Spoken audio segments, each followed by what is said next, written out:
Oui, bonjour, vous qui nous suivez encore une fois sur SR Bishima. C'est bien moi, votre serviteur Daniel Biampata. Donc, je reviens avec une deuxième capsule, justement, où je vais commencer par répondre à certaines questions qui ont été posées en rapport avec la première capsule, où on a parlé de l'aura.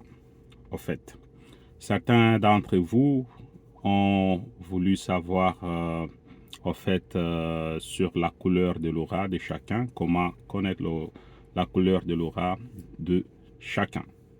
En fait, pour connaître la couleur en tant que telle, je ne peux pas vous dire que l'aura a une couleur, d'autant plus que l'aura, c'est un champ d'énergie que nous dégageons qui est diffusé par notre corps. Parce que notre corps, c'est comme un diffuseur. Il diffuse de l'énergie euh, et ensuite, il a la capacité de capter de l'énergie. Donc, c'est un phénomène d'émission-réception.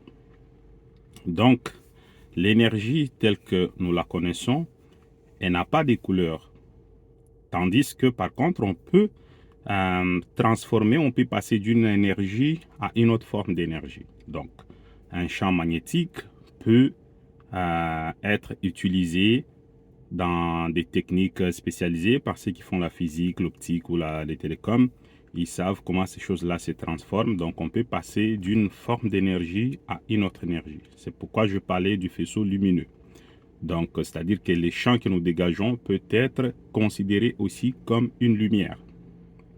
Donc, et comme nous le savons tous, la lumière, c'est ce qui détermine une couleur. La couleur, dans le fond, c'est la lumière. Donc, par contre, il y a des couleurs qui ont une signification spirituelle. Et voilà, c'est pour ça que lorsque vous travaillez sur votre aura, il y a certaines choses que vous devez observer.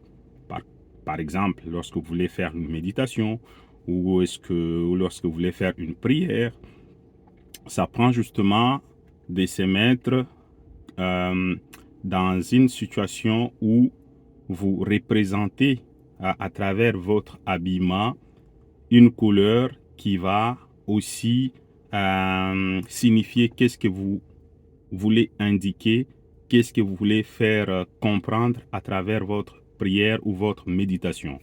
Donc c'est comme ça, on verra dans certaines spiritualités, et ils ont des couleurs de vêtements qu'ils adoptent selon tel un rituel donné, un tel ou tel autre rituel donné. Donc c'est comme ça.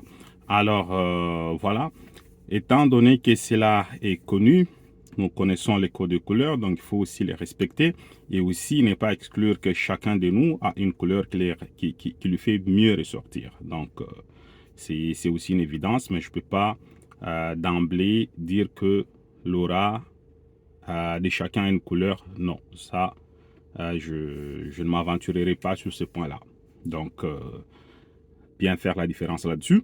Et voilà, je vous avais promis l'autre fois que j'allais parler de la communication spéciale. La communication spéciale, c'est exactement ce dont on a besoin pour nous exprimer par rapport à nos besoins, par rapport à nos ressentis, par rapport à qu'est-ce qu'on veut, à nos questionnements. Et quand on veut trouver des réponses sur tel ou tel autre sujet de notre vie, il faut se questionner. Donc, on avait dit qu'on doit arranger l'aura avant.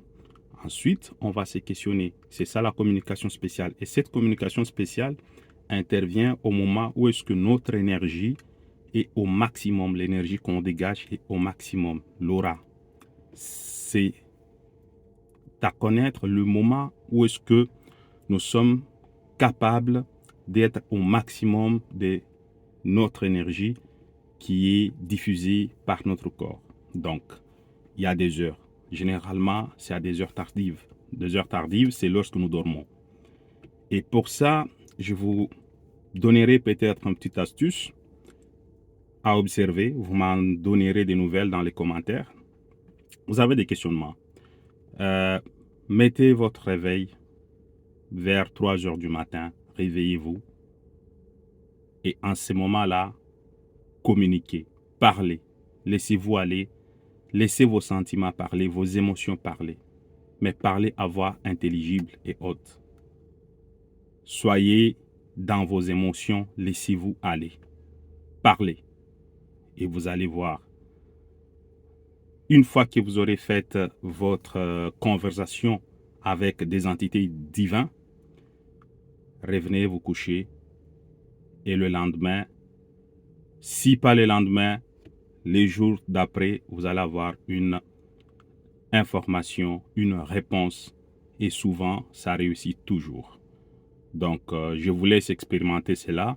Revenez-moi avec vos commentaires ou avec d'autres questions. Je vous remercie beaucoup de nous suivre. Vous qui nous suivez, je suis très content et toute ma gratitude pour vous. Voilà, continuez à partager. Je veux qu'on soit plus nombreux et qu'on partage les peu d'éléments que nous sommes supposés connaître pour notre bien-être. Merci beaucoup tout le monde. Bye.